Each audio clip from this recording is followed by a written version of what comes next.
La Leagues Cup 2026 arrancó el martes 4 de agosto con 36 equipos, 18 de la Liga MX y 18 de la MLS, y por primera vez en la historia del torneo con partidos oficiales dentro de territorio mexicano, en el Nemesio 10 de Toluca, en el Estadio Banorte de la Ciudad de México y en el Universitario de Monterrey. Pero apenas unos días después de que terminó el Mundial 2026, algo empezó a pasar en las gradas de varios estadios estadounidenses que la organización no esperaba. Algo que ya tiene a la afición mexicana comparando cifras, revisando fotos de las tribunas y preguntándose si el amor de los aficionados estadounidenses por este torneo realmente es tan grande como lo venden, o si ya se apagó apenas a unas semanas de la fiesta más grande del fútbol mundial. Lo que están mostrando los números de asistencia en las primeras fechas, lo que pasó con los boletos en ediciones anteriores y lo que esto significa para el futuro de la rivalidad entre la Liga MX y la MLS, te lo contamos aquí con todo el detalle. Quédate hasta el final. Antes de entrar de lleno, suscríbete al canal porque aquí vas a saber todo sobre la Liga MX y no te vas a perder nada. Vamos a seguir cada jornada, cada jugador y cada noticia de nuestro fútbol, así que dale al botón y activa la campanita para no quedarte fuera de la conversación. Antes de meternos de lleno al tema principal, hay que hablar de lo que ya se volvió costumbre en el arranque de cada torneo de Liga MX, la polémica arbitral. En la primera jornada de la Apertura 2026, el regreso del Atlante a la primera división terminó opacado por un penal marcado a favor del Necaxa al minuto 81, una decisión que dejó furioso a Miguel Herrera y que fue cuestionada públicamente por un exárbitro mundialista, quien aseguró que la jugada nunca debió sancionarse. Y como si fuera poco, en el mismo fin de semana, una falla técnica en el monitor del VAR interrumpió la revisión de una posible mano dentro del área en el partido entre Pumas y Pachuca, lo que abrió otra vez el debate sobre qué tan confiable es la tecnología que se supone iba a resolver los errores arbitrales en México. Para la jornada 3, la polémica llegó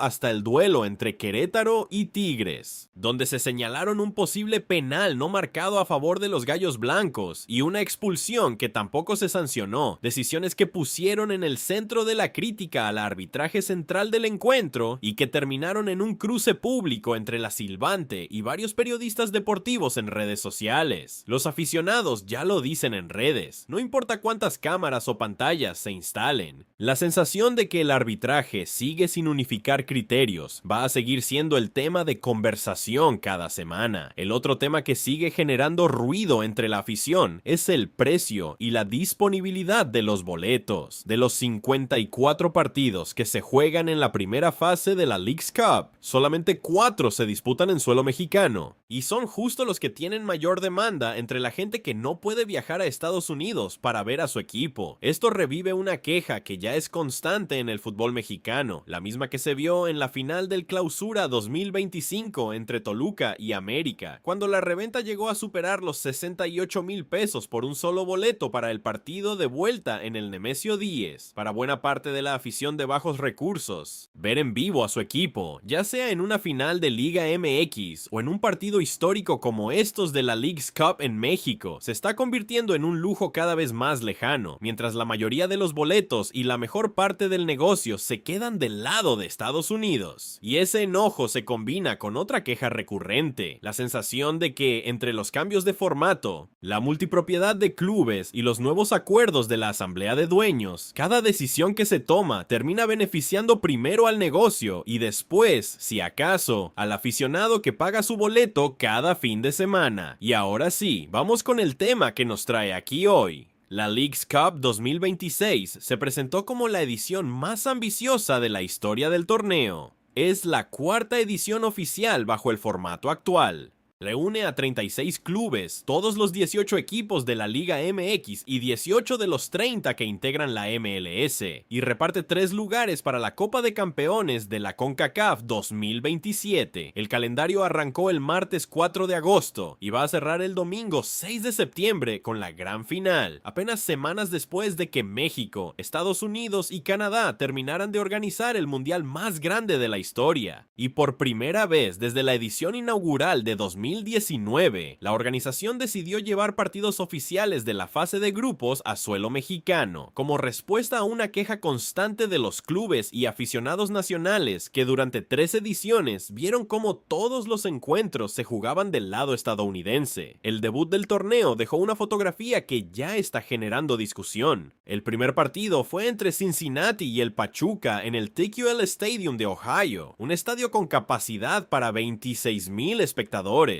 Los Tuzos se pusieron arriba al minuto 8 con un cabezazo de Adrián Alcaraz, pero el conjunto local remontó con goles de Evander, Bucha y Dem para terminar ganando 3-1. Según el reporte oficial del encuentro, la asistencia fue de 23,687 espectadores. Es una cifra que suena bien en cualquier liga del mundo, pero que representa apenas alrededor del 91% del aforo total del estadio, en lo que se suponía iba a ser la noche inaugural de la edición más grande en la historia de la competencia, con transmisión exclusiva por Apple TV y toda la maquinaria de promoción detrás. Un día después, el panorama fue completamente distinto del otro lado de la frontera con México. El miércoles 5 de agosto, en el estadio Nemesio 10, se jugó el primer partido en la historia de la Leagues Cup disputado en suelo mexicano, cuando el Toluca, campeón vigente de la Copa de Campeones de la CONCACAF tras vencer a Tigres en penales por 6-5 en la final de mayo, recibió al Seattle Sounders, campeón defensor de la propia Leagues Cup. Los Diablos Rojos golearon 3-0 con anotaciones de Jesús Gallardo, Eliño y Federico Viñas, y antes del silbatazo inicial, la afición escarlata desplegó un tifo gigante con la frase "Esto es México", en un ambiente que varios medios describieron como una auténtica caldera, con la altitud de más de 2,600 metros, jugando también a favor del equipo local. La diferencia salta a la vista, mientras del lado mexicano, el debut del torneo se vivió con lleno prácticamente total, cánticos y tifos. Del lado estadounidense, algunos estadios ni siquiera se acercaron a su capacidad completa, justo en la competencia donde se supone se está construyendo el músculo comercial más importante de la relación entre las dos ligas. Y aquí es donde entra la pregunta que le está dando vueltas a media afición mexicana. La MLS, apenas en mayo de este año, presumió cifras históricas para su temporada regular, un crecimiento del 62% en audiencia respecto al año anterior, y 5 clubes rompiendo sus récords históricos de asistencia, entre ellos Colorado Rapids con 75,824 aficionados en un partido jugado en el estadio de los Broncos de la NFL, y Los Ángeles FC con 75,673 espectadores en el Coliseo de Los Ángeles. También el DRC United y el Inter Miami de Lionel Messi rompieron sus marcas históricas de asistencia en juegos de local durante la misma temporada. Según la propia liga, nunca había habido tanto interés por el fútbol en Estados Unidos como en este 2026, justo el año en que el país fue sede del Mundial. Entonces, si la MLS está en su mejor momento de la historia, ¿por qué la Leagues Cup? El torneo que se supone junta lo mejor de dos ligas y las rivalidades más intensas del continente, no está mostrando ese mismo nivel de euforia en sus primeras fechas. La respuesta, según varios analistas que cubren el fútbol en Estados Unidos, tiene que ver con un patrón que no es nuevo. Ya desde 2024 se documentó que las asistencias de la Leagues Cup solían quedar por debajo de lo que es un partido normal de temporada regular de la MLS, algo contradictorio si se piensa que se trata de un torneo entre selecciones de clubes con más peso deportivo. Y en la edición de 2025, un cronista que sigue de cerca a los equipos mexicanos en el torneo, relató en una columna que Apple TV, la plataforma que transmite en exclusiva todos los partidos, se mostró decepcionada porque no hubo la avalancha de nuevos suscriptores que esperaban y que los boletos empezaron a caer en precio conforme avanzó el torneo, al grado de que el Seattle Sounders, después de golear 7-0 al Cruz Azul, ofreció paquetes de 4 boletos por apenas $70 para su siguiente partido ante Santos Laguna. Una promoción que en su momento se volvió tema de burla entre la propia afición. A eso hay que sumarle el contexto más amplio de lo que ha pasado con el público estadounidense durante todo este año de exceso de fútbol.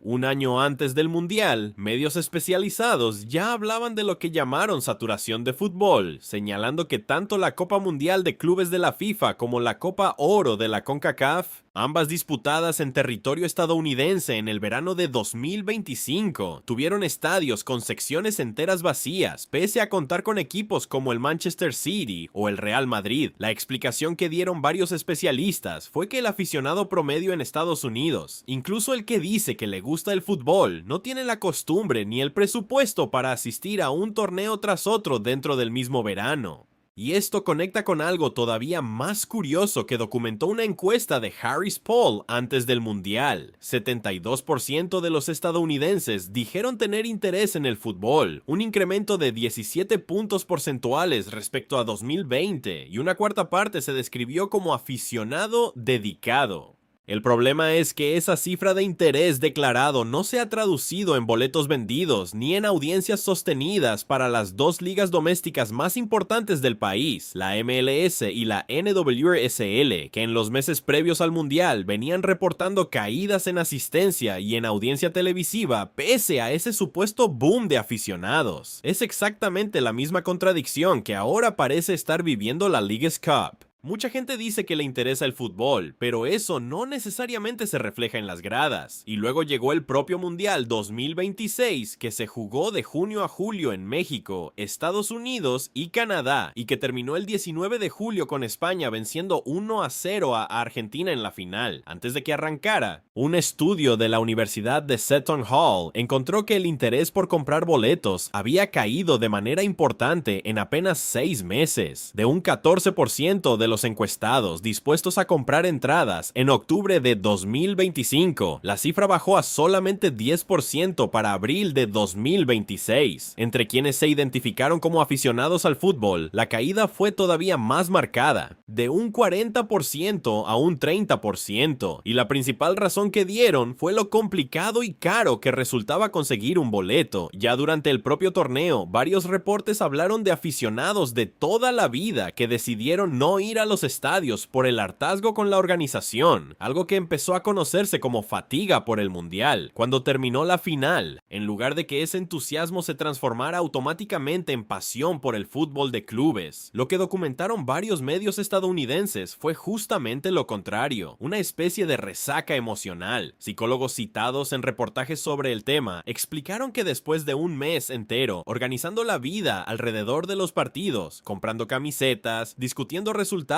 y saliendo a los bares a ver cada encuentro, muchos aficionados se quedaron sin ese ritual diario apenas terminó el torneo, y algunos incluso hablaron de sentirse genuinamente tristes o desconectados una vez que el mundial se apagó. Y fue justo 2 semanas después de esa sensación de vacío, el 4 de agosto, cuando arrancó la Leagues Cup, pidiéndole a esos mismos aficionados que volvieran a comprar boletos, esta vez para un torneo que, por más que se venda como la gran rivalidad continental, no tiene ni de cerca el peso simbólico de un mundial. Desde la perspectiva del aficionado mexicano, todo esto se lee distinto y con más enojo. Primero, porque de los 54 partidos de la primera fase, solamente 4 se juegan en México, así que la inmensa mayoría de los equipos nacionales tienen que cargar con el desgaste físico y económico de viajar constantemente al otro lado de la frontera, mientras que buena parte de esos estadios estadounidenses ni siquiera logran llenarse. Segundo, porque hay una sospecha que cada vez se repite más entre la comunidad futbolera en México,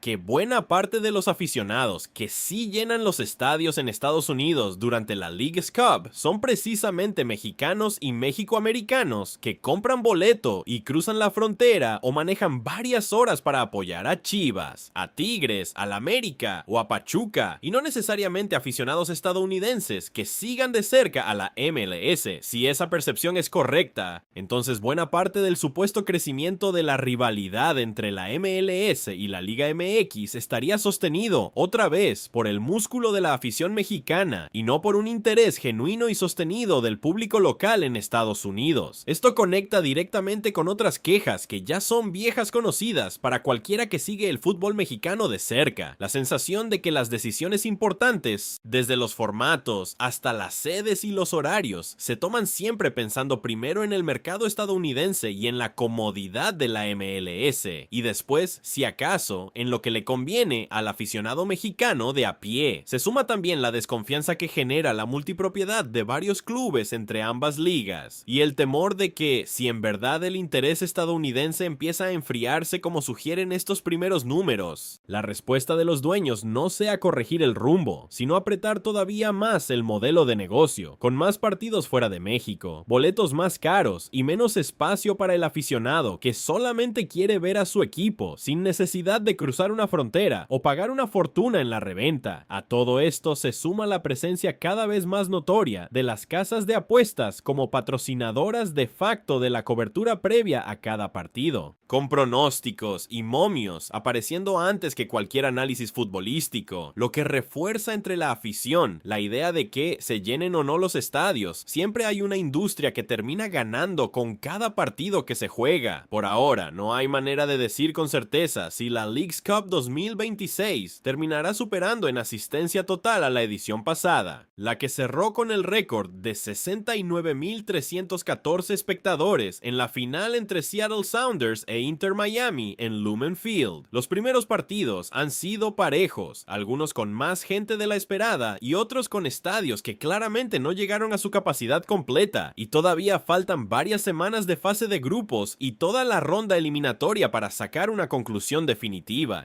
Lo que sí queda claro es que la narrativa de un crecimiento imparable, la que repite la organización cada vez que anuncia una nueva sede o un nuevo formato, se está topando con una realidad más complicada. Un aficionado estadounidense que, después de un año entero de fútbol sin parar, empieza a mostrar señales de cansancio, justo cuando la Liga MX más necesita que esa rivalidad siga siendo negocio redituable y atractivo para sus propios equipos. Y con todo esto sobre la mesa, nos queda la pregunta para ustedes. ¿Creen que el interés de los aficionados estadounidenses por la Leagues Cup en verdad se está enfriando? ¿O es una edición más dentro de lo normal para un torneo que apenas está encontrando su lugar en el calendario? ¿Les parece justo que la mayoría de los partidos sigan jugándose del lado de Estados Unidos mientras los equipos mexicanos cargan con el desgaste de viajar constantemente? Y ya para cerrar, como siempre en este canal, queremos saber, ¿quién es para ti el equipo favorito real para quedarse con el título de este torneo?